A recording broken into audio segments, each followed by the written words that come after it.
MP মহোদয়, আপনি নিশ্চয়ই শুনছিলেন ভোগান্তি কমানোর জন্য সরকারের নানান প্রচেষ্টা ছিল। সড়ক পরিবহন সেতুমন্ত্রী থেকে শুরু করে হাইওয়ে পুলিশ তারা চেষ্টা করেছেন, বাড়তি ভাড়া আদায়ের অভিযোগ ছিল। ফলে আপনারা কিভাবে দেখেন? আপনি নিজেও ঢাকার বাইরে ঈদ করেছেন, ওভারঅল ঈদ যাত্রায় আপনি মানে নিজের দল বা নিজের সরকারকে কত নম্বর দিবেন 10-এ আসলে? শহীদুল ইসলাম বাবুল। না, ধরেন নতুন একটা সরকার বা নতুন একটা বাস্তবতা, হ্যাঁ? এটা ঠিক যে ঈদ মানে আমাদের একটা সবচাইতে বড় উৎসব।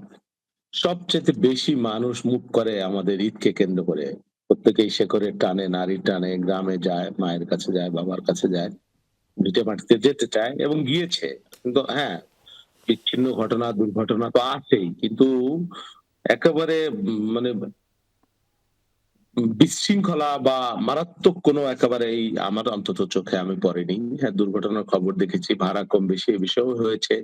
যেটা আমাদের সবসময় দীর্ঘদিনের একটা কালচার। ঈদের সময় পরিবহন মালিক, শ্রমিক বা এই অতিরিক্ত মুনাফা করে থাকেন।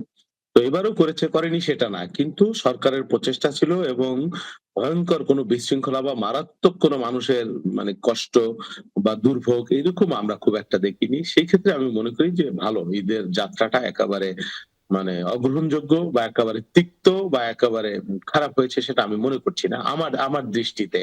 আমি যদি মানে নির্মোহভাবে বলি আরকি। আর যদি নির্দলীয়ভাবে বললে তো সেটা বলব যে না কোনো ব্যত্যয় নাই, কিচ্ছু নাই, একেবারে সুখের স্বাচ্ছন্দ্যে ছিল। বাট সেটা যদি না বলি, তবে এতটুকু বলব যে এই যাত্রাটা তুলনামূলকভাবে ভালোই ছিল নতুন সরকারের জন্য এবং সরকারের পক্ষ থেকে নানাবিধ যত রকমের প্রচেষ্টা থাকাবার প্রয়োজনীয়তা থাকবার কথা সমস্ত প্রচেষ্টা গ্রহণ করা হয়েছে।